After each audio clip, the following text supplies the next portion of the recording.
Afsenderen er Sundhedsstyrelsen. Adressaten det er unge mellem 16 og 20, det vil sige det er de intenderede modtagere. De modtagere kampagnen gerne vil kommunikere med eller informere om noget. Men modtagere som sådan er så alle, der ser videoen.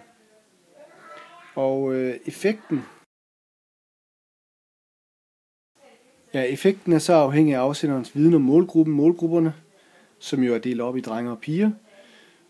Og det er så afgørende for meddelelsens form og indhold, som vi kan forholde os til, samt valg af medie. Og kampagnen følges op af andre meddelelser i andre medier, det som vi også har bemærket i feltet heroppe øverst, der handler om kanal.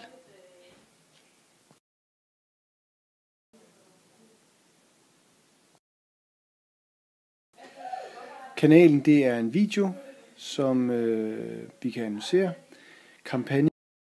Kampagnen i sig selv indeholder en række meddelelser, både på tekst og via de sociale medier.